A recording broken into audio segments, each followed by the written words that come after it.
چې دواړه خواوې د سولې خبرو ته ناست دي خو لا هم پکې پرمختګ نسته. برخلاف خوشبینی‌های اخیر حکومت افغانستان میگوید در روند صلح هیچ پیشرفت صورت نگرفته. نو په دې وضعیت کې د افغان حکومت او طالبانو له کړۍ نه بهر سیاسي مشران او ځوانان د سولې دا پیچلي بهیر اسانولو لپاره څه کولی شي؟ سلامونه ستړي مشئ، زه شازیه حیا یم. د بی بي سي د آزاد جرګې فیسبوکي بنډار ته ښه راغلی. په دې فیسبوکي بنډار کې موږ سره د حزب اسلامي مشر ګلبدین حکمتیار مو میلمه ده. دوی ته ښه راغلاست وایو. تاسې ښه راغلی، ستړي مسئ. او دا چې د کابل په ګډون د افغانستان له ګوټ ګوټ نه دلته ځوانان سره راټول سوي دي او غواړي چې د خپل هیواد د سولې بهیر په تړاو دلته د خپل د زړه خبره وکړي. دوی ته هم زه ښه راغلاست وایم. تاسې ټول ښه راغلی، ستړي مسئ. او په دې خپرونه کې زما همکار منیر مهربان هم ما سره دی. مهربان ته هم ستړی مسئ. کسایی که فیسبوک لایف اینامیال میبینید شما میتوانید در مورد موضوع برنامه ای که خارج از حلقه دولت افغانستان و طالبان رهبران سیاسی و جوانان برای شکستن بنبست روند صلح افغانستان چی کرده میتوانند سوالایتان، نظر و پیشنهاد انتقادتان در قسمت کامنت شما نوشته کنید. همکار منیر مهربان هسته که کامنت های شما را، سوال های شما را به ما برسانه. پس خپل فیسبوکی بندر پیلوو. حکمتیار صاحب، دواړه خواوې وایي چې په قطر کې د افغان سولې د بهیر ټکنی سوی ده او یا هم په یو اصطلاح بنبست سره مخ سوی ده. ستاسو د وړاندیز په اساس څه کیدای سي چې دغه اوس دغه بنبست سره مات سي او دغه ټکنۍ خبرې برته یو ښه پیل ولري؟ بسم الله الرحمن الرحیم. متاسفانه د ټولو د انتظار خلاف د مذاکرات ډېر اوږده شو. لا تر اوسه پورې مثبت نتایج نه دي ورباندې مرتب شوي. لا اصلي خبرې نه دي پیل شوي. اجندا باندې توافق نه دی شوی. موږ سره له دې چې په دې جنګ کې شریک نه یو، د هېڅ لوري خواته نه یو ولاړ، نه له حکومت سره او نه هم د حکومت له وسلوالو مخالفینو سره. جنگی استراتیژیو باندې هم اعتراضات لرو. سوله غواړو. د سولې په ارتباط چې هر ګام اوچت کېږي د دې ملاتړ کوو. د طالبانو او د امریکا ترمنځ هم چې کومه موافقه وشوه، مذاکرات نتیجه یې ورکړه او په یو معاهدې باندې لاسلیک وشو د کوم له مخې چې باید امریکایي ځواکونه په 14 میاشتو کې له افغانستانه ووځي. دا یو مثبت انکشاف ګڼو او د دې مو حمایت کړ. د کابل حکومت او د طالبانو د مذاکراتو هم حمایت کړو. خپله دا مذاکرات یو انکشاف کړ. دا یو مثبت ګام دی چې مذاکرات وشو. طالبان دې ته چمتو نه و چې د کابل حکومت سره مذاکرات وکړي. انګېرنه یې دا وه چې داسې مذاکرات شاید د حکومت ته مشروعیت ورکړي او دوی دې ته چمتو نه وو. بالاخره یې تنازل وکړ. دې ته چمتو شول چې له همدې حکومت سره چې دوی په خلاف جنګیږي او لاسپوڅه یې ګڼي، له همدې سره مذاکرات پیل کړي. باید په دې دوران کې لږ تر لږه په اجندا توافق شوی. بالکل تمام هم دا وه. تمام دا وه. ډېره اسانه بسیطه مسله، ابتدایي مسله. ولی متاسفانه چې لا تر اوسه پورې دوی په اجندا باندې هم توافق نه دی کړی. دې ورځو کې دغسې افواهات خواره شو چې ګواکې څه مخکې تګ شوی ده او په څلورو مهمو ټکو هغوی خپلو منځونو کې توافق کړی. لکه دا چې تشدد به راکمیږي. دوهم دا چې بین الافغاني مذاکرات به پیل کیږي او په دې کې به ملل متحد خاصه ونډه لري. دا موږ یو مثبت انکشاف کړو. و همدغه خلک اوس خوشبینه ول، خو ستاسو په خبره برته افوا سوه. خو لا په یقیني توګه دواړو لورو رسما نه دی اعلان کړی، افواهات دي تر اوسه پورې، یعنی رسمي بڼه اعلان نه دی او افغان حکومت خو پرون بیخي د خبره سره رد کړله، وایي هېڅ پرمختګ نه دی راغلی. د متاسفانه دا د دې حکومت لهجه د مذاکراتو له پیل نه تر نن پورې که دا هغه مهال و چې د طالبانو د امریکایانو مذاکرات پیل شو او کله دې نه وروسته چې د کابل د هیئاتو د طالبانو مذاکرات پیل شو، لهجه تل جنگي لهجه د سولې د مخالفت، لکه چې دا مذاکرات په دې باندې تپل شوي، تحمیل شوي، خپله نه غواړي. لهجه یې تل شعارونه یې جنګي وو، لهجه یې هم تنده تیزه، د دې ظروفو او د دې مذاکراتو د غوښتنو خلاف. تقاضا خو دا وه چې دواړه لورې په خپلې لهجې کې هم تبدیلي راولي، د روغې جوړې لهجه غوره کړي، نه د جنګ. اما متاسفانه عکس دی.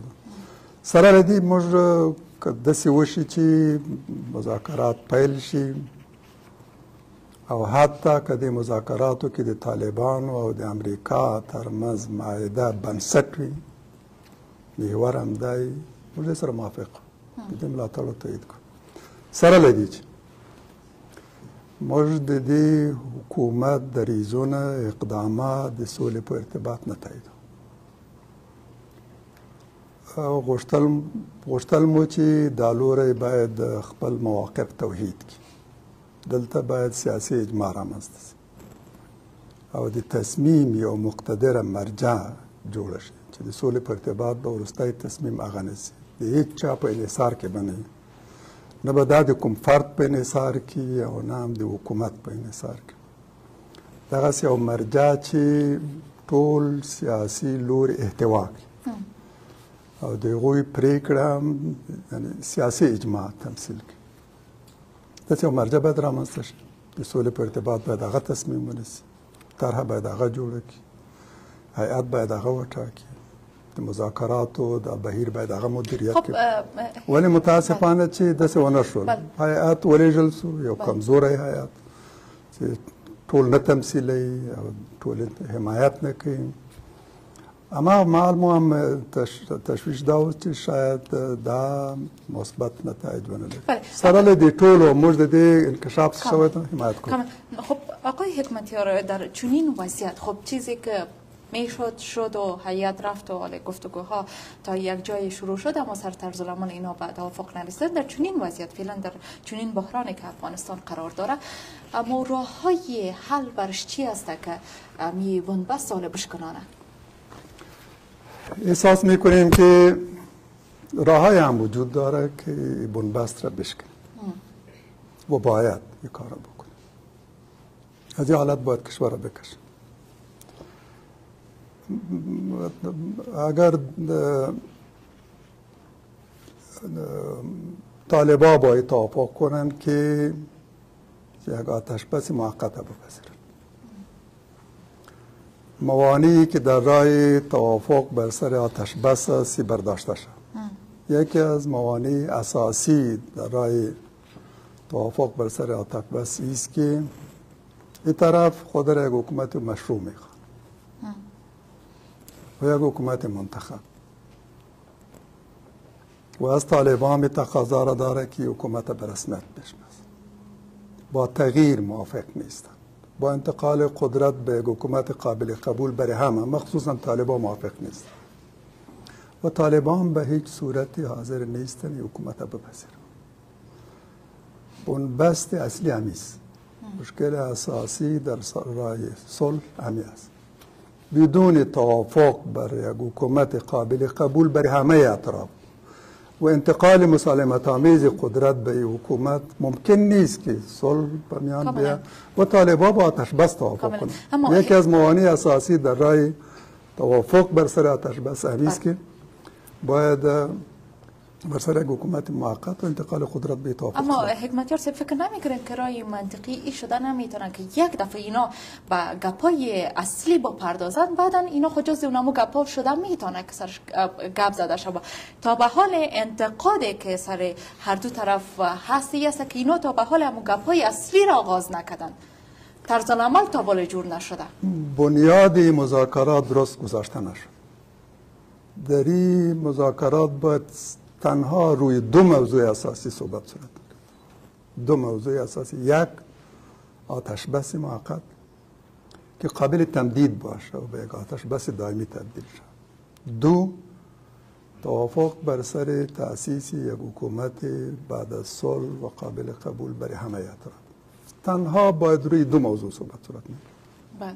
همه مسائل دیگری باید محول شد و بعد از صلح، بعد از آتش بس، بعد از انتقال قدرت به یک حکومت جدید، بعد از اینکه جنگ پایان یافته و افغانان مجال تعیین سرنوشت خود را به دست آوردند و نیروهای خارجی هم کشور ما را ترک گفته که فضا هم فضای صلح است و آشتی و جنگ پایان یافته. در افغانستان فارغ از جنگ بعد از آزادی روی مسائل مهم ملی که خیلی زیاد است، کم عملی خیلی زیاد، چگونگی نظام، نام نظام، قانون اساسی، حقوق مدنی، حقوق زن و مرد، احزاب سیاسی و امثال همه مسائل به استثنای دو همه باید محول شد به اون مرحله. بله کاملا. اگر ایران انتخاب میکردن یا آسان تر بود، ولی متاسفانه اینا رفتن روی مسائل ضمنی قبل از وقت به مصروف شدن و به خاطر نتونستن به توافق برسن. بالکل. هشتگ استاسو د زړه خبره، هشتگ گپ دل شما. موږ د بی بی سی د آزاد جرګې په دې نننی فیسبوکي بندر کې په دې باندې غږیږو چې د افغان حکومت او د طالبانو له کړۍ نه بهر سیاسي مشران او ځوانان د سولې د دغه پیچلي بهیر د اسانولو لپاره څه کولی شي؟ ستاسو وړاندیزونه، ستاسو پوښتنې او ستاسو نیوکې د کومنټونو په برخه کې راته ولیکئ. د ما همکار دلته منیر مهربان شته چې ستاسو پوښتنې تر موږه ورسوي. دلته د افغانستان له بېلابېلو ولایتونو نه ځوانان راټول سوي دي چې د همدې موضوع په تړاو خپل د زړه خبره وکړي. تاسو اغلی تاسو مهربانی وکړئ، بفرمایید شما همکارم به شما مایک میاره. مروه سادات هستم. سوالم از آقای حکمتیار ای است که رهبرای جهادی و زعمای سیاسی که در کشور ما وجود داره با یک پاسپورت و یک بیگ کالا آمدن، اگر فردا صلح نشه، جنگ شوه، با مو بیگ خود و پاسپورت خارجی که دارن تشریف میبرن پس به کشوری که در اونجا تابعیتش دارن. از آقای رئیس جمهور شروع شد، فقط اونا خانم بیبی گل همراه خود آوردن تا و رهبرای جهادی و رئیس احزاب. سوال من این است که اینا چه حس داشته میتونن نسبت به اینکه صلح بیاید به افغانستان؟ مرا مستثنا نمیکنه. نه خیر، شما رو مستثنا نمیکنم. خب نه، حتما حکمتیار صاحب سوال من خاتمه پیدا نکرده. اینا چه حس نسبت به صلح دارن؟ چون اولاد اینا در این مملکت نیست، خانم اینا در این مملکت نیست، مادر پدر اینا در این مملکت زندگی نمیکنه. اگر ثانیاً بچه آقای اشرف غنی یا بچه یکی از زعمای سیاسی و رهبرای جهادی با پنتون کابل شهید میشد، چه حسی می داشتن؟ یا روز هزاران جوان ما به ناحق به نامهای مختلف کشته میشن، اینا میمورن، در کل اولادای هیچ کدامشون اینجا نیست. پس اینا چه حسی داشته میتونن؟ مهمترین چیز به خاطر انجام یک کار انگیزه است، انگیزه که در وجود یک شخص باشه که بتونه یک کار را انجام بده. ولی در صورت که اینا هیچ انگیزه نداشته باشن، به صلح چی اصلا چه احساس دارن و چه جواب میگن در مقابل ملت؟ هیچ. تشکر بسیار زیاد. مترسب سوال مشخص و خلاصه نکردیم. سوال اینایی بود. خلاصه سوال من این است، زمانی که اولادا و خانمای رهبرا نبین مشکلات افغانستان نچشن، در اینجا زندگی نکنن، با این 100% موافق. 100% موافق. ارزش نداره. پس شدو به نمایندگی از ملت افغانستان میخیزن میرن و در اونجا درباره سرنوشت افغانستان تصمیم گیری میکنن. هدف من این بود. اگر مثبت باشه منفی باشه به اونها هیچ گفتن. تشکر. نینی ما گرفتیم سوالتان. سوال گرفتیم، با نظرتان 100% موافق. مشکل اساسی ما هم امیست.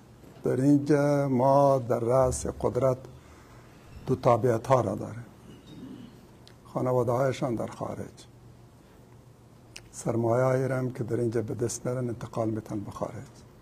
چیزی پنهان هم نیست، پوشیده هم نیست، کاملا روشن برملا. مشکل اساسی همیست و درد ما همیست. نیروهای خارجی آمدن، همینا را از خارج جمع کردن، از اینجا و اونجا و از طریق هوا انتقال دادن به افغانستان و دیسانت کردن، اقتدار به اونا سپردن، خانواده هایشان همه در خارج. تا زمانی که وضعیت است و زمام امور هم به دست کسانی که باک ندارن از اینکه چه تعداد مردم افغانستان کشته میشه. فرزندی مسئول است، دختر و پسرش مسئول است، خانوادهش مسئول است، سرمایه هایش مسئول است، به خارج انتقال دادن و پروایی را نداره که چه تعداد میمره. ما در حالی که بدترین روزهای تاریخ خود را سپری میکنیم، سیاه‌ترین روزها، بدتر از این ما در طول تاریخ خود نداشتیم، نه از لحاظ امنیتی، نه از لحاظ سیاسی، نه از لحاظ فقر و گرسنگی و بیکاری و مصیبت هایی که ملت ما با او روبرو است. هر روز صدها افغان با خاک و خون کشانده میشه. در جریان مذاکرات که باید دو طرف حسن نیت خود ثابت میکنه، در لهجهش هم تغییر میاد، در عملکردش هم. در همین مرحله ما میبینیم که حوادث چون حمله بر پانتون، یک جنایتی که در تاریخ کمتر میتونیم نظیر بیابیم و تعداد زیادی از معسلین و استادان کشته میشن و هر کسی هم که یافتن و سرش فیر کردن. عامل هم روشن نیست. تروریستی اصلی هم دستگیر نشده، کشته نشده، جسدش نشان ندادن، اسناد در میان نیست، اصلی او را نگرفتن، نشان ندادن. طالب هم اظهار براعت میکنه و داعش هم. کی است در عقب این عملیات؟ این راکت هایی که در شهر کابل، راکت های کوری که روز 23 راکت بر شهر فیر میشه و کسی هم مسئولیتی را قبول نمیکنه. داعش مسئولیتش را قبول کنه؟ قطعا باور نکنید. از ما قبول کنید که داعش یک آدرس مبهم و مجهول است. هر کسی میتونه دستای خود را به پاک کنه و عملیاتی را که خود انجام میده به او منسوب کنه. واقعیت امری است که این کار باید از سوی کسایی باشه که دشمن صلح. بله. خب هر دو عملیات با هم پیوند داره. بله. هر دو یکیست و از یک مرجع هدایت شده و مهندسی شده و عملی شده. خب آقای حکمتیار، در چنین وضعیت که حال مردم ماندن و اینا هم از حکومت خود گلمن هستند و هم از طالبان گلمن هستند، خود این مردم و اینمی رهبرای سیاسی که از حلقه حکومت و طالبان بیرون است، هر دویشون چی کرده میتونن؟ ما نباید به تفاوت باشیم. مسئولیت خود را باید در برابر خدا و مردم مظلوم ادا کنیم. احزاب سیاسی هم، شخصیت‌های تاثیرگذار هم، جوانان مخصوصا، اینا باید دست به هم بتن و کشور را از این حالت دردناک بکشن. ما تصمیم داریم که مسئولیت خود ادا کنیم و نقش را که میتونیم ایفا کنیم در جهت تامین صلح و رسیدن به صلح را ایفا کنیم، ادا کنیم. به احزاب سیاسی هم میگوییم که اگر دولت حاضر نیست با طالبان کنار به صلح برسن و توافق کنن، احزاب سیاسی خود وارد صحنه شوند، اینا با طالبان با مذاکره بنشینن و یک راه حل افغانی را برای بحران افغانستان پیدا کنن. این ممکن است و طالبان به حاضر. ما قدم‌هایی را در این جهت برداشته ایم، توافقات مقدماتی هم صورت گرفته و امیدواریم که در آینده قریب سلسله از این عمل آغاز شود. بالکل. په دې باندې به نور بحث هم وکړو. سوالا را حالا میگیریم. تاسو ښاغلی دریم قطار شب یو دو درې سوالا واخلو. بک تو بک یک دو سه سوال میگیریم، باز راجع میشه سوالا به حکمتیار صاحب. بسم الله الرحمن الرحیم. محمد حسین عثمانی ام پکتیکا ولایت څخه. وختل مې ولان نظر اول ورکمه مې پښتنه وکمه. مهرباني. د موضوع په اړه باندې ځوانانو سیاسي مشران دولت او طالبان چې څه کوي دا ټول ته معلوم دي. د قدرت جنگ چې کوي یا دوی چې هر برنامه مخ ته وړي دا درې میاشتو کې چې دوی هر څه وکړل دا دوی کار راغله خبره سیاسي مشران او ځوانانو ته. په ډیره کې سیاسي مشران په دې ځوانانو باندې لږ حلقه تنګه شوې ده له هر طرفه.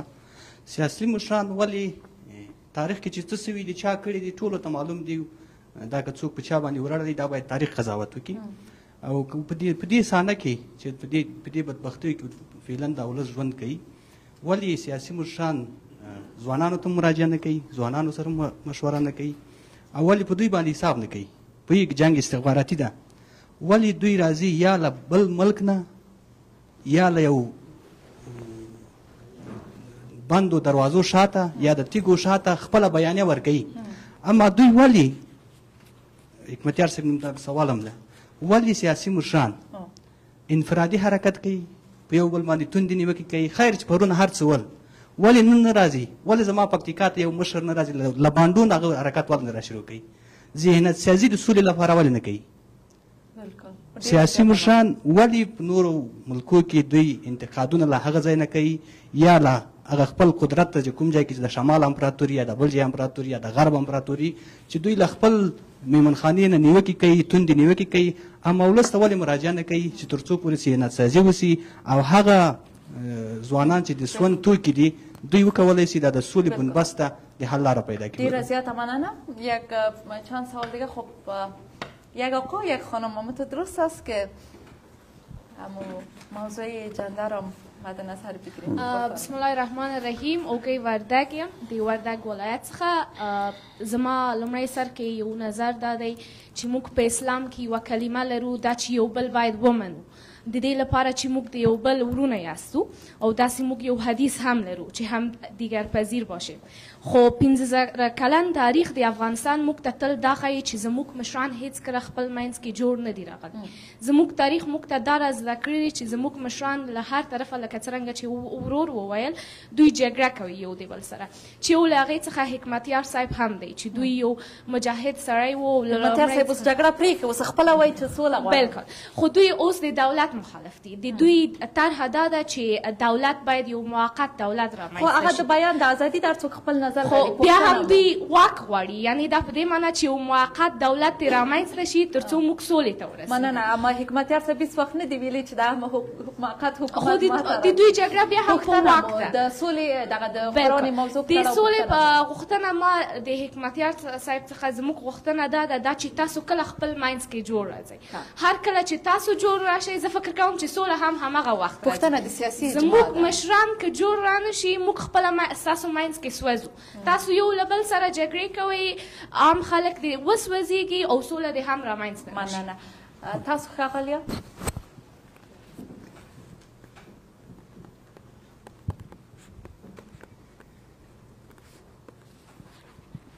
به نام خدا من آصف غفوری هستم استاد دانشگاه شما بیشتر از بنبست در گفتگوهای صلح گفتیم طبق معلوماتی که وجود داره بنبستی وجود نداره بنبست شکسته شده و بنبست چند روز پیش شکست و پس بر روی طرز العمل مذاکرات توافقی صورت گرفت بله اما او توافق زمانی که به کابل آمد باز تغییر کرد ما میخوایم تبصره آقای حکمتیار رو در این باره داشته باشیم یک و نکته دوم آقای حکمتیار هم بیرون از حکومت بود سالها و یک جریان نظامی بودن اینها آمدن به روند صلح پیوستن و در همین حکومت زیر چتر همین حکومت امیال زندگی میکنن درس‌های آموخته شده از روند صلح حزب اسلامی چی است؟ او درس‌ها را ما در روند گفتگو و مذاکره و صلح با طالبان هم استفاده بکنیم. بله بسیار زیاد تشکر. 3 سوال گرفتیم. خوب است که همی 3 سوال حکمتیار صاحب جواب بده. حکمتیار صاحب اول پوښتنه دا وه چې سیاسي مشران خلکو ته ولې مراجعه نه کوي؟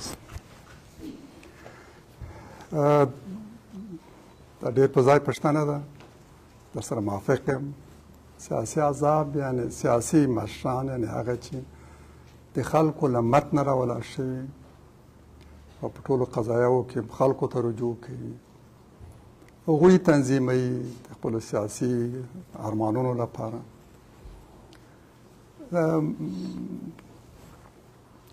موږ تل ځوانانو ته مراجعه کړې زموږ مبارزه هغه مهال پیل شوې چې لا تنکي ځوانانو هماغه مبارزه چې موږ 2-50 کاله مخکې په پوهنتون کې او د یو شمېر تنکیو ځوانانو چې د پوهنتون محصلینو پیل کړه تر دا ننه پورې دوام لري. موږ تل له ځوانانو همدا غوښتي او نن هم د همدې سټیج نه هغوی ته وایو چې باید فعال شي، منظم شي، په سیاسي قضایو کې باید فعال حضور ولري، ډېر څه کولی شي، یقینا کولی شي، دا نظام بدلولی شي، وضعیت بدلولی شي، د جنګ غوښتونکي کولی شي چې په خپل ځای کښېني، د سولې حمایت وکړي. دې کار ته باید په ګډه ملا وتړو. زه تاسو سره 100% کې موافق یم. ځوانانو ته مراجعه موافق یم، د دوی تنظیمولو سره موافق یم، دا چې دوی باید په قضایو کې فعال حضور ولري، دا هغوی ته پیغام دی او له هغو نه هم دا غوښتنه. د مشرانو توافق متاسفانه ګران دی. موږ خپله هڅه کړې. لومړی چې زه کابل ته راغلم هڅه مې دا وه چې ټول سیاسي ګوندونو سره راغونډ کړو، یو ملي مجمع جوړه کړو، توافق یو مجمع رامنځته کړو. څه ګامونه مو اخیستلی شو، توافقات هم وشول، د انتخاباتو مرحله راورسېدله. په دې ارتباط هم موږ اجماع رامنځته کړه چې د انتخاباتو په ارتباط د ټولو سیاسي ګوندونو دریځ یو وي، غوښتنې یو وي. مخکې لاړو، یو ښه انکشاف، یو نوی ابتکار و تاریخ کې کم نظیر موندل کېدو. متاسفانه چې ځینې لوري ونه درېدل په خپلو ژمنو او تعهداتو باندې. زموږ د سیاسي ګوندونو یو لویه ستونزه دا ده چې اکثر سره له احترام د سیاسي احزابو ته لرم مستقل نه دي. ظروف او شرایط داسې راغلي چې هغوی تړلي، له سیاسي پلوه هم او له مالي او نظامي پلوه هم. هغه چې په جنګ کې دخیل دي هغوی تر ټولو زیات همدغسې یو بهرني حمایت او تړاو ته ضرورت لري. دا د دې باعث شوي دي چې موږ ونه توانېدلی شو یو سیاسي اجماع رامنځته کړو. نن هم زه په دې باندې ټینګار کوم. موږ له دولت سره جنګېدو، د امریکایانو تور لیست او تر دغه شیبې هم زه د امریکایانو تور لیست کې سره له دې چې زموږ او د کابل د حکومت ترمنځ معاهده وشوه، د سولې معاهده. د امنیت د ملل متحد د امنیت شورا هم د دې حمایت وکړ، زموږ پارلمان هم حمایت وکړ، ټول ولس هم د دې حمایت وکړ، جمهور رئیس هم دا لاسلیک کړ، امضا یې کړ، ولې متاسفانه په هغه باندې عمل ونه شو. موږ سره له دې دا د همدې دولت سره توافق کړ او لا مو بندیان په ګوانتانامو کې پاتې دي. داعش بندیان هم آزاد شو، د طالب هم آزاد شو، خو د القاعده هم آزاد شو، خو د حزب اسلامي بندیان له په القاعده په ګوانتانامو کې ټول له تور لیست نه وایستل شو، خو له حزب اسلامي د امریکا په تور لیست کې. موږ له دې دولت سره توافق وکړ، بس سنګرونو نه راکوز شو، راغلو کابل ته. لومړی وینام چې ما په ارګ کې درلودله، حالت رئیس جمهور، جمهور رئیس، اوسنی پخوانی مشران ټول ناست، ټولو ته مو ویل چې راځئ کورنۍ افغانستان ته انتقال کړئ، راځئ ولس ته ووایو چې نور به مو کور هم دلته وي او ګور هم دلته. یو قوي پیغام ټولو ته ولېږو چې موږ دا جنګ ختمول غواړو. په هر صورت زه د هغو له جملې نه یم چې شعار ورکوي او عمل ورباندې نه کوي. ما د سولې شعار ورکړی، د سولې لار مو غوره کړې، تنازل مو کړی، سوله مو کړې، کابل ته راغلی یم، همدغه کابل ته چې زما د حریف و رقیب په لاس کې ده او هره ورځ هم ګوري چې زموږ ته ګواښونه او شعارونه او تنده لهجه هم کاروي، ولې موږ همدا منلې او دا نن هم موږ په سولې باندې ټینګار کوو. په داسې حال کې چې په دې آیت کې نه یم د طالبانو او د کابل حکومت ترمنځ کوم توافق شوی ده، دا مذاکرات چې پیل شوي دي موږ د دې هم حمایت کوو. دا اوس هم چې کله واورو په کومه موضوع باندې توافق شوی دی او مخکې تګ شاید و، موږ دغه حمایت کوو. دا اوس هم ما غوښتل چې موږ هم او طالبان هم دا غوښتل چې د ترمنځ مو مذاکرات پیل شي. باور وکړئ د دې پروسې د تسریع لپاره، د همدې پروسې د حمایت او د کومک لپاره او د بنبست ماتولو لپاره ما غوښتل چې قطر ته سفر وکړم. طالبان هم همدا غوښتل، توافق هم شوی ده. د دې لپاره همدا وځنډولو چې داسې نه چې دلته مذاکرات د دواړو لورو ترمنځ روان دي او څوک دا انتباه ترې واخلي، داسې تعبیر کړي چې موږ تللي یو د همدې پروسې د تخریب لپاره. په داسې حال کې چې موږ صادقانه او مخلصانه غوښتل چې دا تسریع کړو، که څه خنډونه را پیدا شوي دي چې دا رفع شي، که کولی شو چې دوی دواړو ترمنځ په ځینو مهمو مسایلو توافق په ارتباط مرسته وکړو. اوس هم همدا غواړو که دا د دې دواړو لورو مذاکرات متوقف شول، د اول مرحلې نه وروسته یو پرجه رامنځته شوله، نو موږ به له طالبانو سره د سولې په ارتباط جدي او با معنا مذاکرات پیل کوو. بله، یو پوښتنه دا هم پاتې سوله چې تاسو له افغان حکومت سره کومه سوله موچه کړې ده، داسې څه تجربې، هغه ښې تجربې له هغه نه کار اخیستل کېږي چې دغه سولې بهیر کې پالیسي، او بله تاسو خبره دا وکړله چې د همدغه پروسې د هغه لپاره اسانولو لپاره تاسو ته غوښتل قطر ته لاړ شئ او طالبان سره کینئ، خو دې خواته بیا ځینې دغه تمه لري چې همدغه کار حکومت سره ولې نه کوئ، د حکومت تر شا که ودرېږئ او دغه خوا لا هم ځواکمن او پیاوړی سي او د دې خوا نه بیا د طالبانو په دا هڅه مو کړله، دا هڅه مو کړې، مسلسل مو دا هڅه کړې، ولې متاسفانه چې دې لوري غوښتل د سولې پروسه په بشپړه توګه د یو لوري انحصار کړي او د ویتو حق ولري. له دې د ترکیب په ارتباط هغه له نورو لورو سره مشوره کړې، د سولې د طرحې په ارتباط دا چې یو مرجع رامنځته سي، ټولو ته د منلو وړ او ټول تمثیل کړی شي، هغه مهم مسایل چې باید د سولې په ارتباط شوي د سره دولت موافق نه ده.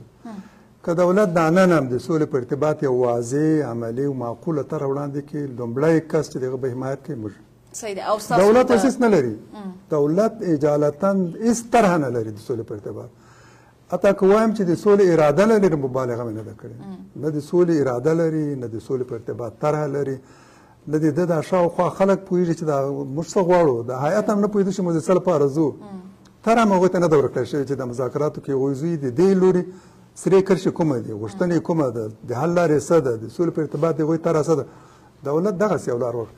موږ خپله هڅه کړې ده، متاسفانه دا لوری واضح دریځ او تګلاره د سولې په ارتباط نه لري، د همدې لپاره نتیجه بس ته به دوام ورکړو. زه فکر کوم چې کمنټونو کې به هم پوښتنې راغلي.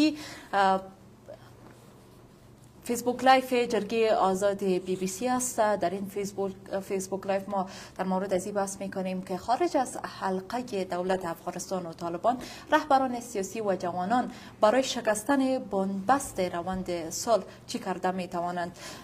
مهربان حتما کامنت آمده؟ بله، نه تنها که کامنت آمده بلکه یک سیلابی از کامنت ها، لایک، هپی لایک و یک منازعه بسیار بزرگ در صفحه فیسبوک لایف جرگه آزاد آغاز شده. حامیان آقای حکمتیار بسیار به شدت داخل صفحه هستند، حمایت میکنن از بیاناتشان و جالبی است که کسای هم زیاد هستند که رد میکنن گفتار آنچه که حکمتیار صاحب تا چند دقیقه پیش حساب داشتن. آزادی بیان در افغانستان، دو گروه بین هم خوب در یک تقابل و در از طریق صفحه فیسبوک، از طریق فضای مجازی با هم در جنگ هستند. و چند تا کامنت که زیاد تکرار شده او را به خوانش میگیرم. نگار جعفری نوشته آقای حکمتیار مردم از همه رهبران سیاسی فقط یک سوال دارند: چه وقت صلح در افغانستان میآید؟ چرا هر روز این قدر ناامنی؟ ملت از شما جواب میخواهد و جوابگوی این همه کیست؟ فهیم شینوار نوشته حکمتیار صاحب تاسو ولې تل مدام د موقت حکومت خبره کوي؟ زی نوٹ کوم فهیم شینواری لیکي حکمتیار صاحب تاسو ولې تل مدام د موقت حکومت خبره کوي؟ همداراز بیا سلیمان سلطانی وایي که د موقت حکومت وړاندیز تاسو ته وشي، یعنی حکمتیار صاحب ته، آیا تاسو به قبلې او څنګه حکومت جوړي؟ همداراز سیف الرحمن شهاب لیکي بل ایمون کاربر ده وبخي فیصل شهاب صاحب لیکي که غواړي سولې بهیر سره مرسته وکړي جناب حکمتیار صاحب نو په کومه برخه یې مرسته کولی شي وکړي دا راته سپینه کړي. فیصل نوابي نوشتن د نن او پرون جهاد فرق په څه کې دی؟ دا فرق موږ ته واضح کړی چې اوس هم جهاد پرون هم جهاد، فرق په څه کې دی؟ عبدالله ظهیر نوشتن شما طالبان را چه خطاب میکنین؟ آقای حکمتیار یک جواب مشخص باید بدن. و بسیاری از یو کتاب تری جوړی و کاربرای زیاده که بسیار زیاد کامنت من گرفتم در قسمت سفر اخیر جناب حکمتیار هم نوشتن که چرا با پاکستان رفتن و توضیح بدن که چه کردن اونجا. سعید یو دو پوښتنه خو د موضوع په تړاو کومې پوښتنې چې زی بیا ټولوم له تاسو نه پوښتم. خب خانم محترم که در قطار آخر از طرف آخر قطار دوم. بسم الله الرحمن الرحیم. بار سلام خدمت شما و تمام اشتراک کنندگان در این برنامه. سوال من است از شما که ما خودم 24 ساله هستم، هنوز هیچ گاهی در آرامش زندگی نکردیم. اگر که مکتب رفتیم یا دانشگاه رفتیم همش در ترس بودیم، در نگرانی بودیم. حالا که اگر خودم در خانه بودیم نگران برادرم بودم و نگران خواهرم بودم. شما آینده افغانستان چگونه پیش بینی میکنید؟ با این روند حالا که روند صلح خیلی به کندی پیش میره، امکان داره به نتیجه موفقیت نداشته باشه. پس شما چگونه ارزیابی میکنین نتیجه آینده افغانستان؟ آیا صلح میآید؟ آیا ما آینده میتونیم با آرامش زندگی کنیم یا نه؟ اینمی شما جوانای افغانستان آینده ساز وطن هستین، خود در مورد آینده خود چی فکر میکنی؟ چی با آینده با چه قسم باشه؟ آینده ما نمیخوایم که آینده مثل گذشته ما باشه. ما میخوایم که آینده را در آرامش و در رفاه زندگی کنیم. ما خودم یک سفر به چین هم داشتیم، به خاطر ماستری رفته بودم. یک شب ما پیش سودا رفته بودم، آنقدر این ناامنی سر ما تاثیر کرده بود که ما شب رفته بودیم، ما در این فکر بودیم که خدایا انفجار نشه که ما همینجا کشته نشم. در حالی که بعدا متوجه شدم گفتم نه اینجا چین است، اینجا افغانستان نیست که تو در آرامش نباشی. تشکر. یک سوال دیگه تاسو میربانی. بسم الله الرحمن الرحیم. لاهور جان لکنوال د خوست څخه راغلی د لکڼو څخه. جناب حکمتیار صاحب مخکې ورونو خویندو ټولو خبرې وکړې. واقعیت ته چې تاسې مشران ستاسې کورنۍ که دلته د نورو په بیرون ده که دلته نور هم جنګ زور واخلي، تاسو ته هم د دې فرصت زمینه مسددېږي چې بل ځای ته لاړ شئ. خو د دې وطن هغه خوار زامن موږ یو چې دلته به وژل کېږو. نه خو د وزیر زوی وژل کېږي، نه د رئیس جمهور او نه د سیاسي رهبرانو. تاسو هم سوله وکړه. هغه ورځ زه هم شاهد وم د سلام خانې په ماڼۍ کې. موږ هم د خوشحالۍ اوښکې تویې کړې چې تاسې وینا کوله. موږ ویل راځه رمي به راشي، خو متاسفانه تاسو هم سوله وکړه. د افغان ځوانانو خصوصا د هغو ځوانانو لپاره د هغو ځوانانو لپاره چې پلران یا مشران ستاسې په صفوفو کې ژوند د لاسه ورکړی و، ستاسې په سوله کې ګټه څه وه؟ مشران وژل شوي وو. ګورئ ښه د نن ورځې موضوع مو دا ده چې په قطر کې د افغان سولې خبرې دي، هغه ټاکنې سوي دي، دغه بهیر به څنګه اسانېږي؟ په وروستیو کې اسلام آباد ته تللی وی. د اسلام آباد له مای کوم په افغان حکومت هم یو شمېر نیوکې وکړې. د اسلام آباد نظر څنګه و د افغان سولې مذاکراتو اړوند؟ که په لنډه کې راته ووایئ که طالبانو سره سوله وشوه د دې ضمانت د یوې تلپاتې سولې ضمانت به موږ له چا اخلو؟ دا به څوک ورکوي؟ پاکستان، ایران، مسکو، امریکا که څوک؟ او آیا پاکستان، ایران په افغانستان کې خپل لاسپوڅي لري؟ که یې لري څوک دي؟ پاکستان، ایران او نور هیوادونه په افغانستان کې خپل لاسپوڅي لري که یې لري څوک دي؟ کفایت کې دلته ډېر ستاسو ورونه او خویندې هغوی ته به مې اجازه ورکړئ. زما پوښتنه خلاصه شوه. د یو مشر په حیث د سولې د راتګ لپاره ستاسې وروستی اپشن څه دی؟ موقت حکومت او یا هم د کابل حکومت یا افغان حکومت؟ بله ډیره زیاته مننه. تا به حال چند سوال از کومنت ها گرفتیم از شما. ما کلش چند سوال با هم ربط داره او را یک جای کرده که باز حکمتیار صاحب در مورد اونا جواب بتن. یو پوښتنه دا و چې افغانستان ته سوله څنګه راځي او څنګه چې اغلې پوښتنه وکړله چې د افغانستان راتلونکی تاسې څنګه ارزوئ او د افغانستان دغه سوله چیرې ده؟ دغه پوښتنه. بله پوښتنه دا چې پاکستان ته مسافر و، پاکستان د افغان سوله سوله څنګه راتلی شي؟ لومړی خو باید موږ خصوصا ځوانان با احساسه، با شعوره، مسئول، د ولس او ملت متعهد او ژمن ځوانان دا باید تصمیم ونیسي چې د جنګ غوښتونکو ملګرتیا او ملاتړ او حمایت ونه کړي. که غندي نو یوازې جنګ غوښتونکي وغندي، نه ټول. باید دا تفکیک وکړو چې څوک جنګ غواړي او څوک سوله. موږ جنګ محکوموو، دغه اوسنی جنګ محکوموو. هر هغه جنګ چې په هغې کې یوازې افغان مري هغه محکوموو. هر هغه جنګ چې په هغې کې یو بېګناه انسان مري زموږ له نظره یو مردود جنګ. موږ سوله غواړو، د سولې د هر اقدام ملاتړ کوو. هیله ده چې موږ د جنګ غوښتونکو په لړ کې ونه نیسو. دا تفکیک باید وکړو. لومړی خبره همدا ده، د جنګ غوښتونکو غندنه کوو او د سولې غوښتونکو په څنګ کې ودرېږو، د هغوی حمایت کوو. موږ په دې باور لرو چې یوازې بین الافغاني مذاکرات بلا قید و شرط د پردیو له وساطت او منځګړیتوب پرته، د پردیو له اشراف او حضور پرته بین الافغاني مذاکرات کولی شي چې په یو افغاني حل منتج شي او دا بحران پای ته ورسي. د ټولو لور همدا غواړو چې بلا قید و شرط مذاکرات پیل کړو. ترجیح ورکوو چې دا مذاکرات دلته په داخل د افغانستان کې، نه په کوم بهرني هېواد. شاید یو له مشکلاتو نه چې دا نن سوله ورسره مخامخ ده همدا ده چې دا مذاکرات بهر کې روان دي. باید داخل د هېواد کې وای. موږ همدغسې وکړل. نه مو له بهرنیو سره مذاکرات کړي دي او نه په بهر کې مذاکرات کړي. له داخلي لورو سره مذاکرات کړي دي، د پردیو له وساطت پرته په کابل کې هم کړي. طالبانو ته هم وړاندیز همدا. خدای خبر چې دا هیاتونه هلته د څومره محدودیتونو، معاصرې او دغسې حالت کې دي چې مشکلات یې ورته پیدا کړي. په هر صورت بین الافغاني مذاکرات د پردیو له وساطت او منځګړیتوب پرته دا د حل یوازینۍ او مؤثره لار ده. یو.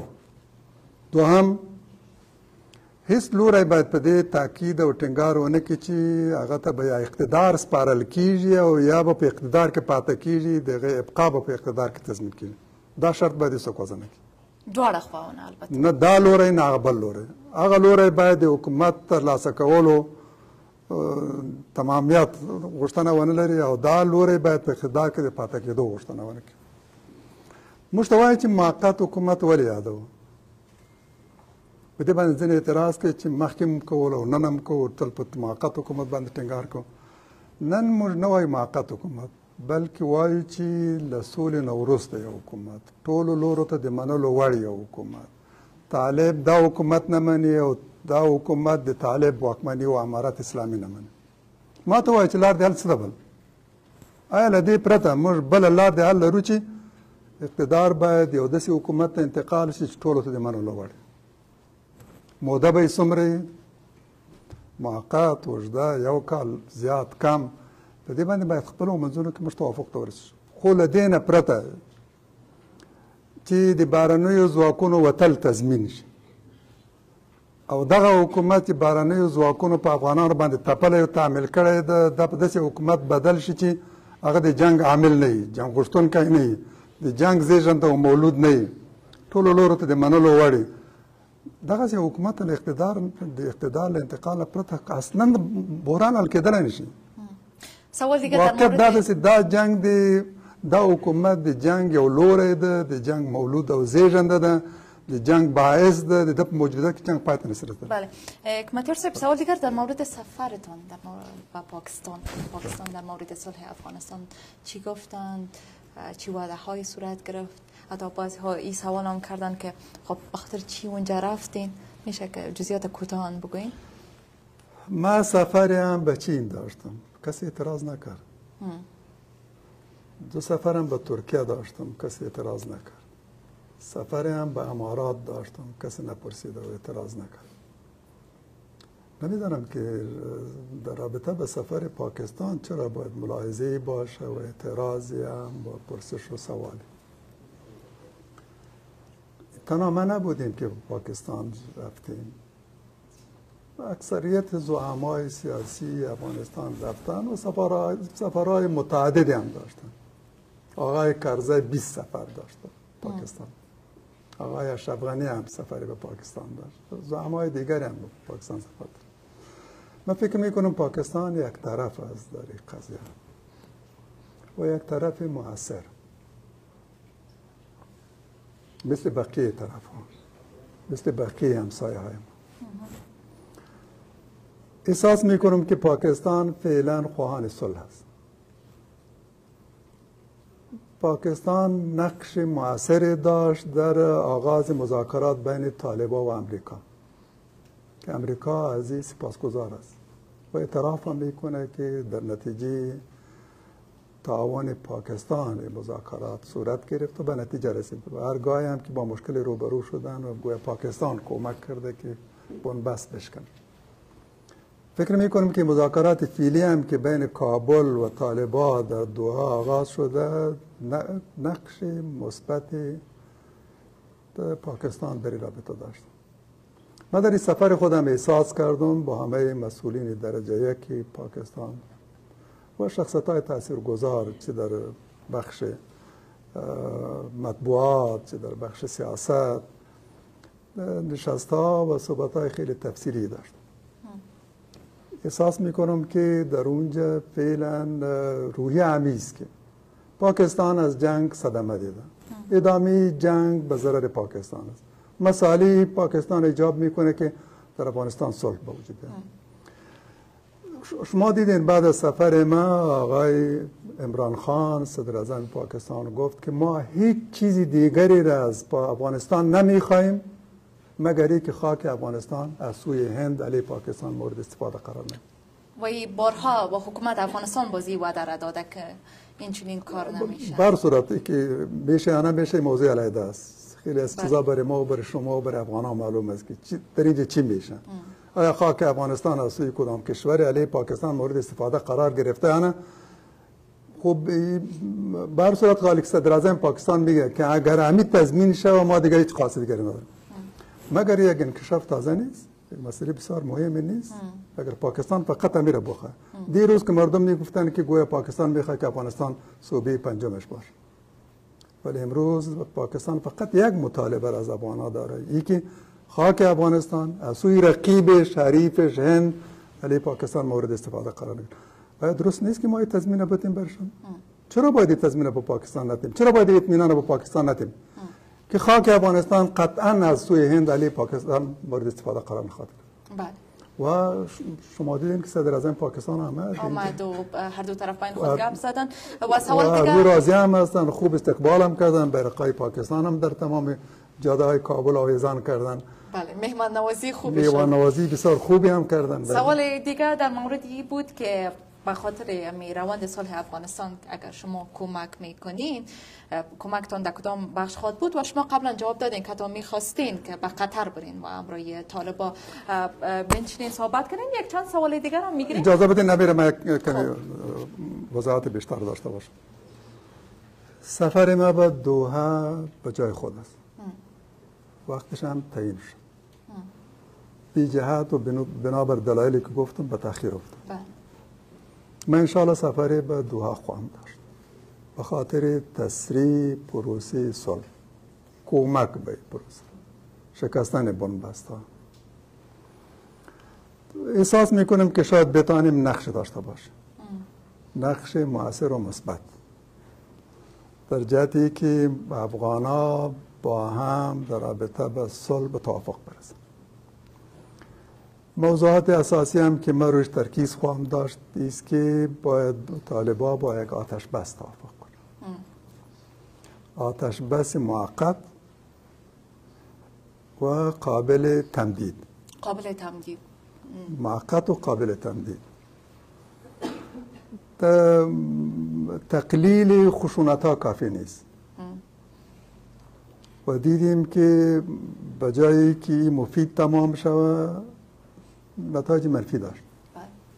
در رابطه به تقلیل خشونت ها بین امریکا و طالبان توافقات صورت گرفت، در معاهده بس الفاظ سریع آمد ولی نتیجه نداشت. معنیش است که کافی نیست. فعلا هم اگر دو هیئت به توافق کردن این کافی نیست، بدون شک کافی نیست. به این ترتیب من معتقد هستم که کشاندن موضوع به ملل متحد و یکی ملل متحد در این نقش مؤثری داشته باشه از نظر من مفید نیست. ملل متحد یعنی شورای امنیت ملل متحد که مشتمل است بر کشورهای رقیب که سایه هم دیگر هم به کروز میزنن، به راکت میزنن. توافق اونا بر قضیه افغانستان نه تنها ممکن نیست بلکه کشاندن این موضوع به ملل متحد قضیه را هنوز پیچیده‌تر می‌سازد. این را باید از مداخلات بیرونی کشید. مذاکرات مستقیم بین الافغانی بدون وساطت هیچ طرف دیگری به شمول ملل متحد این رای حل است. این را باید نکشانیم به ملل متحد. و یک تجربه تلخی هم از نقش ملل متحد در بحران افغانستان داریم. مذاکرات بن یک تجربه بسیار خونین و ناکام بوده ایرا داریم. به این خاطر من فکر میکنم که طالبان نباید باید توافق کنه و افغانان باید خانه نباشه که موضوع را بکشانیم به مداخلات اجنبی کشورهای بیرونی را باز کنیم. بله کاملا. مذاکرات باید محض بین افغانی باشه بدون وساطت و میانجیگری و اشراف و نظارت هیچ طرف خارجی. تنها یک سوال از خانم محترم در نگرانی که در مورد آینده خود داشت و سوال ما نوت کردیم. یک دو سه سوال دیگه میگیریم. باز اول به سوال شما جواب خود. خانمی که در قطار اول شده از دیر وقت استفاده بالا کرده بودن بفرمایید شما. به نام خداوند، انسکول جعفری هستم، محصل هستم و همچنین من من حیث یک محصل سوالی که شما دارم این هست که برای ما محصلان چه تضمینی وجود دارد؟ خب عیناً سوال و همچنان که بهای این مثلا صلح فعلا در پشت پرده در قطر جریان داره ما مثلا محصلا یا جوانا میپردازیم. تاکید شما روی دو موضوع بود که باید مثلا رهبرای احزاب و همچنان ما جوانا در اینجا موضع گیری داشته باشیم. پس وقتی که در روند صلح پشت پرده باشه برای ما جوانا هیچ حق یا سهمی یا موضوعی مطرح نشده باشه، جایگاهی بر ما مد نظر نگرفته باشه، به نظر شما چه راه حلی وجود داره؟ ما در این وقت چگونه میتونیم که از حق ما دفاع بکنیم؟ درست. یک سوال دیگه میگیریم. آقای محترم از قطار آخر.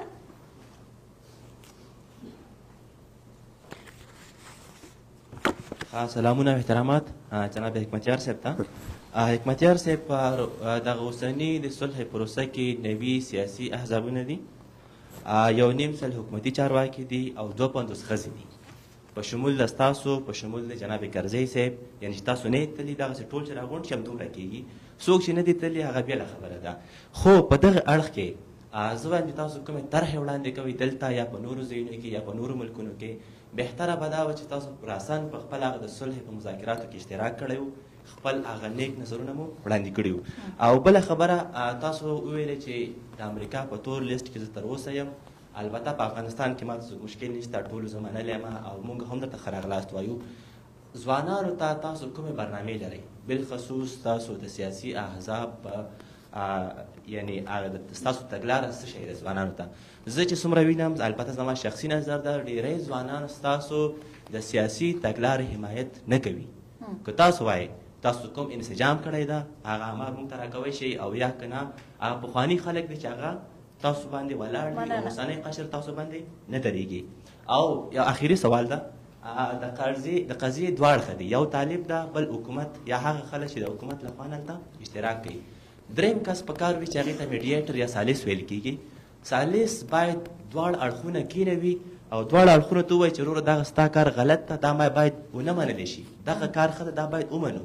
هغه شی چې مشترک دي زه غواړم چې معلوم کړم چین ده که روس ده که امریکا ده که نور ملکونه دي، څوک دغه کې د میډیټر په حیث دغه دریم اړخ تاسې خپل افغانان ولې نه کېږي؟ زه درته وایم داسې څوک نه دی پیدا شوي زموږ په قوم کې چې هغه دوه اړخه کېنوي. زه منم طالب هم وایي او حکومت هم وایي چې دا زموږ خپلمنځي ناستې دي. دوی ته باور ورکول، یو سړی به یو غلطه خبره کوي هغه قابل قبول نه وي، دغه به څوک وي؟ مننه، ډېره زیاته مننه. تاسو اغلې دغه به وروستۍ پوښتنې او لطفا که پوښتنې مو مستقیما د موضوع په تړاو وي ښه به وي. دلې بخښونکي خدای په نامه سلامونه تاسو ته. فریده کاکړ یم قندهار ولایت نه. زما پوښتنه جناب څخه دا و چې دوی ویل که دوی ولاړ سي دوحې ته دوی غوښتل چې لاړ سي نو ستاسو کوم پلان و تاسو غوښتل چې په اساس په کوم خبرې هلته لاړ سئ او زموږ د ځوانانو او د نور خلک په حمایت سره تاسو غوښتل چې کوم لارې هلته هغوی ته وښیي چې د سولې د بهیر چټکوالی پیدا فکر کوم دغه ایندا مخکې حکمتیار صاحب دغه پوښتنې ته یې ځواب ورکړ چې ورځي اول به وایي چې تاسو باید ورباند وکړئ. ډېره زیاته مننه.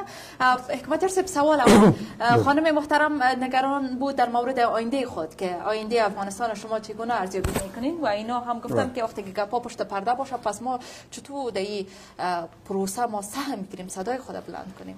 از کی میخوایم که آینده ما را تضمین کنه؟ ما باید آینده خود ما بسازیم، به دست خود بسازیم و اگر تصمیم بگیریم کمر همت ببندیم در قضای حضور داشته باشیم جوانا را منظم کنیم ما آینده خود میسازیم و تضمین میکنیم. من مثل شما یک محصل بودم و هنوز سنم کمتر از 20 بود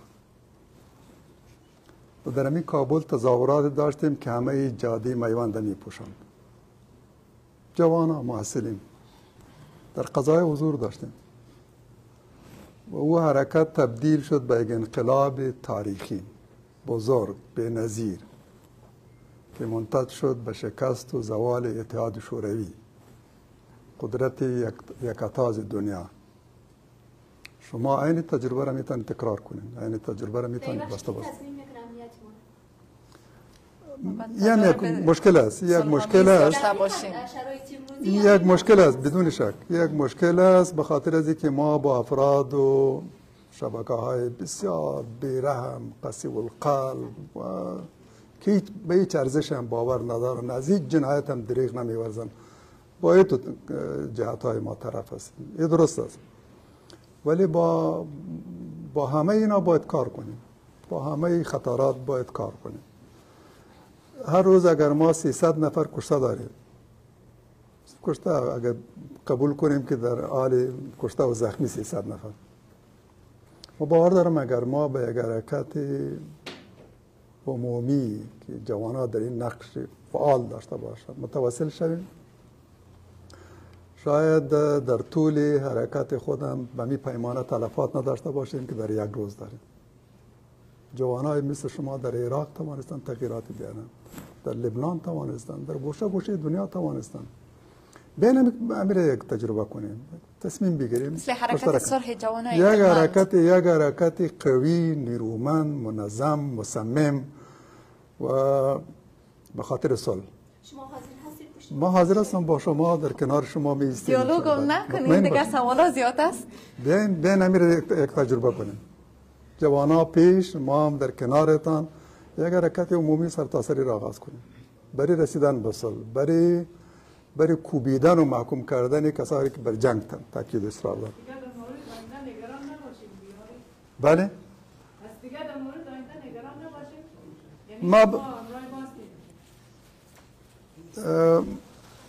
ما به شما نگفتیم که به دلیلی که من در کنارتان هستم از آینده تشویش نداشته باشید. بیاین بر خدای خود توکل کنیم و امیدوار باشیم، یأس کنار بگذاریم. در مذهب ما یأس حرام است و مترادف کفر. باید همواره امیدوار باشیم. فقط انسانای امیدوار میتونن کار بکنن و بر کارشان هم نتیجه مرتب شد. افراد مایوس و ناامید همیشه عاطل میمانن و فرصت‌ها را از دست میدن. او بالا پختنه د دریم په تړاو ما را گفتم که آینده خود باید خود ما تضمین کنیم. بالکل. از کسی دیگری انتظار نداشته باشیم که آینده ما را تضمین کنه. لطفا دیالوگ نکنین، سوالا را گرفتیم، نوبت به نوبت باز به همه تا نوبت نمیرسه. دیالوگ کنیم، بحث ما حتما تا 2-3 ساعت دوام پیدا میکنه. دیالوگ نکنین. منیر مهربان حتما کامنت های چیزی هست؟ نه تنها کامنت هست، یک دنیای دیگه باز شده در صفحه مجازی، صفحه جرگه آزاد BBC، در صفحه فیسبوک. ما شاید روی 5-10 تا سوال بحث میکنیم، پاسخ میدیم، اما صدها سوال لحظه به لحظه بعد میاد که من نمیتونم سوالات بگیرم.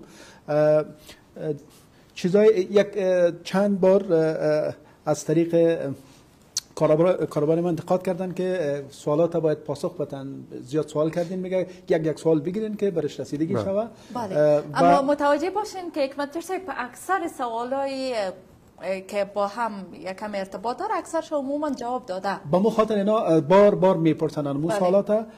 ماری ادریسی میپرسد چرا آقای حکمتیار مخاطبش است، میگه چرا پشت حکومت موقت را گرفته در حالی که پول از امریکایی‌ها میگیری. خب حکمتیار صاحب جواب سوال داد. اجازه بدین امیر یک جواب بگم کوتاه. یک دو سه سوال دیگه. دو سوال است در اینجا. یک سوال چرا حکومت موقت؟ به اینا میگم که اگر حال شما بگوین بدیلی را بگوین، بدیلی ایره که حکومت موقت دیگه مسئلهش منتفی شود، اصلا ضرورت به این پیش نیاد. مگر راه حل دیگری داریم؟ و به این دلیل بر حکومت جدید، من بهش موقت نمیگذارم، به یک حکومت بعد از صلح، یک حکومت قابل قبول برای همه، انتقال صلح‌آمیز به یک حکومتی که برای همه قابل قبول است. برای اصرار می‌ورزم که راه حل دیگری نداریم، بدیل دیگری نداریم. ما دو بدیل داریم پیش روی خود. یک، تاکید بر ادامه وضعیت فعلی و جنگ، و یکی یک طرف بالاخره در جنگ پیروز شد. یک تجربه ناکام است، یک اصرار بیهوده و بی نتیجه. بدیل دوم است که اقتدار به شکل مسالمت آمیز به یک حکومت قابل قبول برای همه و برآمده از تفاهم بین الافغانی انتقال بیابد. در این صورت اگر قدرت به شکل مسالمت آمیز به یک حکومت قابل قبول برای همه انتقال نکنه، ما با تجربی را که در زمان نجیب داشتیم که منتج شد به یکی ارتش هم اردو هم متلاشی شود، طیاره ها و تانک ها و توپ ها هم یا تخریب شود یا به کشورهای همسایه انتقال شود و چوکی و میز دفترها هم غارت شود، نظام هم متلاشی شود و اردوی بزرگ هم که اتحاد شوروی بر او سالها سرمایه گذاری کرد و هم متلاشی شود. از این دو بدیل باید یک انتخاب کنیم: انتقال اقتدار به شکل مسالمت آمیز به یک حکومت قابل قبول برای همه، یک. دومش جنگ است، بدیل دیگری نداریم. ما عوض جنگ برای تاکید داریم که باید ایران انتخاب کنیم. بری یک سوال دیگرم بود. خب ملانه افغان نوشتن حکمتیار وایي چې افغان حکومت د سولې لپاره کومه طرح نه لري. حکمتیار وایي چې افغان حکومت د سولې لپاره کومه طرح نه لري. هغه خپل سولې لپاره څه طرح لري چې ګمان کوم په دې برخه کې. بله دا مخکې مې سوال سوی و. یک کاربر دیگه ما نوشتن چرا آقای حکمتیار مثل سخنگوی پاکستان از پاکستان دفاع میکنند که بحث شخصی خودشان هست. فیصل زهیر نوشتن د سولې اوسنی خبرې چې په قطر کې په ټپه ولاړ دي کوم حال ملامت بولی؟ هغه ملامت یوازې وایي چې څوک ملامت دي. و آخرین سوال لیلا موسوی نوشتن در قسمت رهایی 5000 زندانی طالب چی میگویید؟ خب فکر کنم امی بحث رهایی 5000 طالب زیاد سرش بحث شده سر وضعیت اکنومی که چی جریان داره. اگر سر از او بحث شده ما در فیسبوک لایو جرگه آزادی اگر اجازه باشه در رابطه با 5000 زندانی هم یک مختصر از درست است. ما در فیسبوک اگر ببخشید ما در فیسبوک لایو جرگه آزادی بی بی سی در مورد ازی بحث میکنیم که خارج از حلقه دولت افغانستان و طالبان رهبران سیاسی و خود جوانان به خاطر شکستن بنبست روند صلح چی کرده میتونن. پس لطفا مشخصا در مورد موضوع برنامه شما میتونین نظر و پیشنهاد و سوال خود مطرح کنین. حالا شما بفرمایید سوال اولم در رابطه با 5000 زندانی اگر اجازه باشه من عرایض داشته باشم. کاش 5000 زندانی طالب را حکومت کابل به خاطر اثبات حسن نیت خود بدون مطالبه امریکا و فیصله امریکا رها میکرد. امروز هم تاکید ما بر است که بقیه زندانیان طالب هم آزاد کنید به خاطر اثبات حسن نیتتان. اگر صلح میخواین راهش نیست. این 5000 طالب را حکومت کابل رها نکرده، خلیلزاد رها کرد، امریکا رها کرد و از دوحه فرمان صادر شده که رها کنید. اینا موافق هم نبودن، مشکلات هم خلق میکردند و میخواستند که رها نشود. لوی جرگه هم به خاطر خواست که اگر بتانه که توافق اینا را داشته باشه و اینا را در موضوع عدم رهایی زندانیان طالب کمک حمایت کنه. به هر صورت کاش اشتباه نمی کردن، به فرمان امریکا و یک تلفن از دوحه اینا را رها نمی کردن، بلکه به خاطر اثبات حسن نیت خود اینا را رها میکرد. موزم تاکید داریم که زندانیای سیاسی را اگر صلح میخواین باید رها کنن. پیشنهاد ما است طالب با آتش بس توافق کن، حکومت کابل با رهایی زندانیای طالب توافق کن. در جریان حکومتی که آتش بس موقت که اعلان میشه و قابل تمدید است، باید از یک طرف زندانیای طالبان رها شود و از طرف دیگری در رابطه با حکومت آینده که هم برای کابل قابل قبول باشه، هم برای احزاب شامل حکومت، هم برای احزاب خارج از حکومت و هم برای طالبان، هم برای ملت ما. پیشنهاد ما است که حکومت باید ائتلافی نباشه.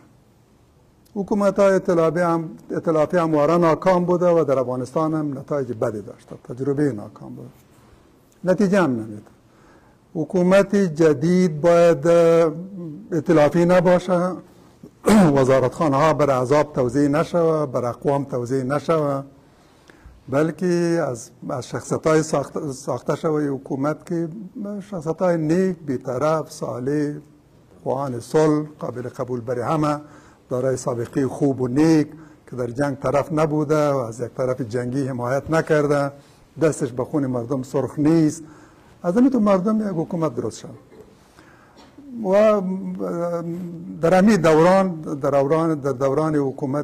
دوران مذاکرات طالبان و کابل و بعد از اعلان آتش بس روی از این حکومت بحث صورت بگیره. اگر توافق صورت گرفت اوربند تبدیل شد به یک اوربند دائمی. بله. دا یو بل پوښتنه دا وه چې اوس دغه د سولې خبرې ټاکنې سوي دي، مشخصا کومه خوا پکې تاسې ملامت ګڼئ؟ زه جنګ غوښتونکی ملامت هم، څوک چې د جنګ په دوام باندې ټینګار کوي، څوک چې نه غواړي موږ سولې ته ورسېږو، دا چې هر لوری. زه ګمان کوم چې د هر افغان هم وضعیت وڅېړي نو ورته معلومیږي چې جنګ غوښتونکی څوک دی او سوله څوک غواړي. بله. هاشتاګ راځئ موږ تاسو ټول فیصله وکړو، ټول په ګډه دا فیصله وکړو چې موږ جنګ غوښتونکي غندو. د جنګ غوښتونکو نه د شعارونو حمایت کوو، نه د دریځونو حمایت کوو، نه یې په خوا کې ودرېږو. د هغه چا حمایت کوو چې هغه سوله غواړي او د جنګ خاتمه. بالکل. هاشتاګ ستاسو د زړه خبره، هاشتاګ کاپیدل شما د بی بی سی د آزادې جرګې فیسبوکي بنډار ته موږ په نننۍ خپرونه کې په دې بحث کوو چې د افغان حکومت او د طالبانو له کړۍ نه بهر سیاسي مشران او ځوانان د سولې د دغه پیچلي بهیر د اسانولو لپاره څه کولی سي. نو تاسې کولی سئ چې خپل وړاندیزونه، نیوکې، پوښتنې البته د خپرونې د موضوع په تړاو د کومنټونو په برخه کې ولیکئ. همکار مې شته چې ستاسو دغه پوښتنې تر موږ ورسوي. دلته د افغانستان له ګوټ ګوټ نه چې ځوانان راغلي دي، له دوی نه هم پوښتنه اخلو. شما بفرمایین. ببخشید از بسیار وقت دستان بالا کردیم، نوبت برتان به سختی رسید. بسم الله الرحمن الرحیم. شاکر شریفی هستم از ولایت پنجشیر. جناب حکمتیار صاحب، قبل از اینکه سوال مطرح کنم میخوایم میره پرسان کنم که چرا شما حکومت افغانستان و حکومت کابل میگین مثل که طالبان اداره کابل میگن؟ و سوال ما ای است که به اساس همین اجندای برنامه چرا شما از روابط شخصیتان امروی بزرگای طالبان ما مطمئن هستیم که شناخت دارین، امرویشون گپ نمیزنیم. ما صلح کردم در افغانستان آمدم، کل مردم افغانستان مسلمان است، دولت مردم مسلمان هستند، کدام اساس نیست که امرویشان بجنگه. شما به اساس چی جنگ میکنید؟ باید امرویشان شما صحبت کنید به نمایندگی از رهبران سیاسی. و یک دیدگاه دیگه که ما به عنوان جوان افغانستان دارم این است که به گفته شازیه جان بزرگای افغانستان تمام رهبرای احزاب نمیتوانند کارگری جنگ افغانستان را باز کنند. راهکاری که ما ببینیم این است باید تمام بزرگان به شمول شما جسارت زیرا داشته باشند که از سیاست استفاده بدن، چون آینده از ماست. و راهگشار هم شما قبلا که پیشتر ارائه کردین این بود که جوانان باید بخیزن، کار کنن، یک کار بکنن. دید کلگی یا امید کلگی با جوانان است. پس بزرگترین صدای یا مانع رای جوانان خود می بزرگان هستند. آیا جسارت شما و سایر کسایی که هم نوع شما هستند دارن استفاده بدن؟ تشکر. بسیار زیاد تشکر. خانم محترم در قطار آخر، از طرف آخر قطار دوم شما بفرمایید.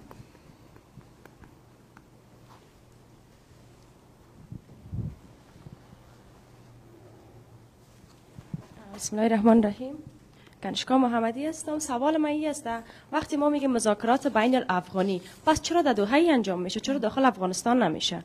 ما مشکل خود نمیتونیم داخل خانه همسایه خود حل بسازیم. و دیگه نظر می است درباره صلح، ما صلح زمانی به دست آورده میتونیم ما باید به بزرگای خود نشینیم، چرا که تا حال 6 اینا در فکر جیب خود هستند. چرا جوانان نمیره مذاکره نمیکنن؟ چرا همیشه باید از بزرگای ما بره؟ وقتی که مشکل برای جوانا است، وقتی شما میگین جوانا باید از دست بکار شوند، پس چرا جوانا رو کسی اجازه نمیده؟ تشکر. سوال اول، چرا حکومت افغانستان حکومت کابل میگه؟ و سوال دومی که حتما با طالبان شما روابط دارین، چرا با اونا نمیگین؟ که شما صلح کردین اونا هم صلح کنن. سوال دیگه ای که چرا مذاکرات در افغانستان نمیشه؟ یک سوال مهم دیگری بود که راه را رهبرای سیاسی میتونه راه را به جوانا باز کنه؟ چرا حکومت کابل و چرا نه حکومت افغانستان؟ من فکر میکنم نام بسیار موزون و مناسب همین حکومت کابل است. اجازه بدین؟ و حکومت افغانستان نیست، حکومت همه افغانان نیست، حکومت برخواسته از اراده مردم نیست، حکومت منبعث از اراده آزاد مردم نیست. اگر حکومت به حکومت کابل هم تبدیل شود کار بزرگ است. اگر در کابل هم بتوان امنیت تامین کنه، من فکر میکنم کار بسیار بزرگی کرد. بر صورت یک کسی به نام اداره کابل یادش میکنه، یک کسی به نام حکومت کابل یاد میکنه، یک کسی به نام حکومت آقای اشرف غنی یاد میکنه، یک حکومت ائتلافی. این موضوع مهم نیست. ما همین نام ترجیح دادیم که او را به نام حکومت کابل یاد کنیم.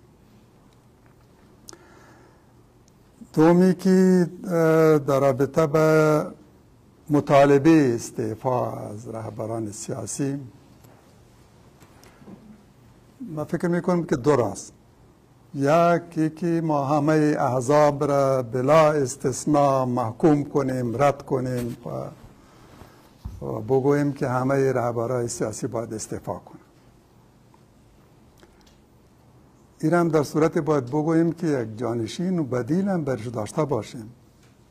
اگر این جوانا متحد شدن، یک حزب منظم و نیرومند قوی را درست کردن که خود با خود جای عذاب میگیرن. اگر جوانا حمایت کرد، مردم حمایت کرد، تأثیر داشت و نتایج بر کارهایشان، حرکتهایشان مرتب شد، خود با خود تبدیل میشه به یک حرکت قوی، نیرومند، منظم که جای احزاب سیاسی ناکام بگیرن. اما ای که ما از احزاب سیاسی بخواهیم که رهبرایتان استعفا کنه، من فکر میکنید چندان هم پیشنهاد وارد و مؤثر نیست و مشکل را حل نمیکنم، گریرم نمیکشایم. یک راه حل دیگری هم داریم که بین احزاب سیاسی یک تفکیک کنیم، خوب از بد جدا کنیم، از خوب حمایت کنیم، بدا را رد کنیم، در کنارش نیستیم، حمایت نکنیم. من پیشنهاد میکنم. ساختن یک حزب کار ساده و بسیط هم نیست. ما در نتیجه 52 سال مبارزه طولانی، تصادم با دو بر قدرت، صدها هزار شهید، یکی دو سه نه، صدها هزار شهید و ده ها هزار زندانی، توانستیم یک حزب را بسازیم ملت شمول، زیر سقفش هم یک تعداد زیاد از مردم جمع شده. کارهای موثر هم داشتیم الحمدلله. در آزادی کشور از اشغال اتحاد شوروی حزب ما ستون فقرات مقاومت بود که هم به اعتراف میکرد. از همه بیشتر روسا به اعتراف میکردن که فقط با این حزب درگیر بودن و دشمن اصلی و درجه کش هم حزب بودن. ما به هر صورت به یک حزب ضرورت داریم. ساختن حزب کار ساده و بسیط هم نیست و زحمت میخواد از یک طرف و کار طولانی و مستمر برای زمان طولانی را ایجاب میکنه از طرف دیگر. راه بهتری است که ما بین احزاب سیاسی یک تفکیک کنیم، بین امیر معیار بگیریم، هر حزبی که با اشغالگران کنار آمده، در پایشان افتاده، در کنار اونا تحت قماندیشان علیه ملت خود جنگیدن، کشور فروختن، ارزش‌ها را فروختن، با آزادی و استقلال و تمامیت ارضی ما معامله کردن، یه احزاب رد کنیم، از اینا حمایت نکنیم. اگر دیروز با اتحاد شوروی کسی کنار آمده و در پایش افتاده، یک حزب خائن است و وطن فروش است، این را باید رد کنیم. ملت ما باید رد کنه، جوانا باید رد کنه. اگر کسی امروز در خدمت یک بیگانه است و بر منافع اونا علیه ملت خود می جنگه، در خدمت ناتو بود و ناتو بر شانش تفنگ گذاشته و علیه ملت خود جنگیده، اینا را باید رد کنیم. بیاین این را معیار بگیریم و با توجه به در بین احزاب قضاوت کنیم. حزبی را که یافتیم بر آزادیش جنگیده، قربانی داده، با اشغالگر نساخته، با حکومت‌های مفسد کنار نآمده، باعث فساد نبوده و جزء یک حکومت مفسد نبوده، از اینا حمایت کنیم. اگر از اینا حمایت نکنیم هم یک حزب را بسازیم، ولی کار ساده و آسان هم نیست. سوال دیگر در مورد گفتگو با طالبان بود. قبلا حکمتیار صاحب چندین بار گفتن حتی پلان دارن که به دوحه برن و اونا گفتن که چرا مذاکرات در افغانستان نمیشه، که شما خودتان هم امی خواهش گفتین که امید دارن که این مذاکرات باید در افغانستان شود. میریم به منیر مهربان اگه کومنت باشه. کامنت ها زیاد است. اسرار شینوار نوشته هوس مال خپل وطن لپاره هیڅ کوم دلسوز نه لرو، زه څه ویل نه لرم. احمد الله احدی نوشتن حکمتیار صاحب تاسو د افغانستان د څه غواړئ راته سپینه کړئ.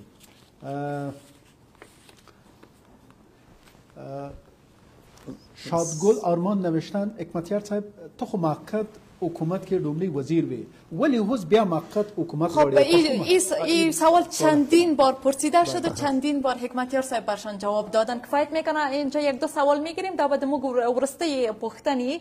البته اجازه دیدی اگه سوال خود جواب وایم با نوٹ کرده بالا پختنه با مخلو.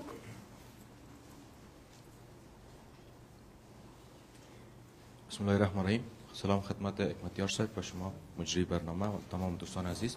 سوال ما از این قرار بود که شما در جریان صحبت‌هایتان حکمتیار صاحب گفتین که به خاطر از بین بردن ایگره ما دو پیشنهاد داریم، یکی آتش بس بیاید و یکی هم حکومت موقت است.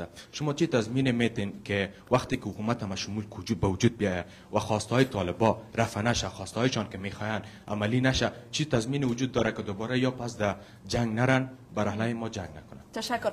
دغه دوه پوښتنې له افغانستان څخه غواړي او د دې دغه پوښتنه له افغانستان څخه غواړو هیڅ نه غواړو.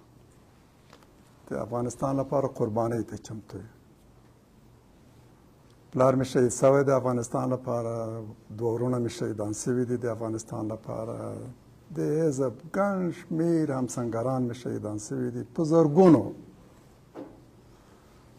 د افغانستان آزادي غواړو، د افغانستان سرلوړي غواړو، د جنگ فارغ افغانستان غواړو، په افغانستان کې د ملت د خوښې منتخب حکومت غواړو، د بهرنیو ځواکونو وتل غواړو له افغانستانه، چې افغانستان آزاد دی، مستقل دی، سرلوړی دی، د خپلې خوښې حکومت ولري، په چا پورې تړلی نه وي، داخلي او خارجي سیاستونه یې خپلو ملي مسایلو ته په پام سره غوره کړي. موږ دغسې افغانستان غواړو او د دغسې افغانستان د جوړولو لپاره مو دا 250 کاله مبارزه کړې ده او مصمم یو چې دې مبارزې ته دوام ورکړو.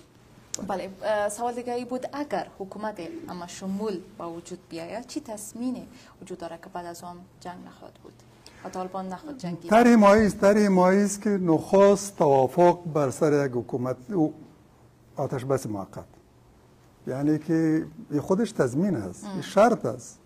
شرط نخستین همی است که باید طالبان جنگ متوقف کنند. شرط خاصه دومی است که دو طرف، طالب و این طرف همه اینا با مذاکره بشینن، مذاکرات بین الافغانی داشته باشه. در مذاکرات بین الافغانی همه جهت‌های تاثیرگذار خوب بد که تاثیرگذارن و توافقشان برای رسیدن به صلح ضروری است. اینا باید به مذاکره بنشینن. این مذاکرات باید بین الافغانی باشه بدون وساطت اجنبی. به مجردی که بر سر یک حکومت جدید بعد از صلح توافق صورت میگیره یا آتش بس باید دائمی شه. تضمین همین است. وقتی طالبان توافق کردن آتش بس موقت را پذیرفتن و اگر بر موضوع انتقال قدرت به شکل مسالمت آمیز به یک حکومت قابل قبول برای همه توافق کردن یا آتش بس به یک بس دائمی تبدیل کنن. این خودش تضمین است. ډیره زیاته مننه. هاشتاګ ستاسو د زړه خبره هاشتاګ ګپ د شما د بي بي سي د آزاد جرګې فیسبوکي بندر د یادولو وړ ده چې په قطر کې د طالبانو له سیاسي دفتره او دلته موږ د مصالحې له شورا نه هیله کړې ده چې دا خپرونه اوس او یا هم وروسته وګوري. نو په دې خپرونه کې ستاسو وړاندیزونه، ستاسو پوښتنې، ستاسو نیوکې د ستاسو د هیواد د روان سولې پر بهیر اغیزه لري.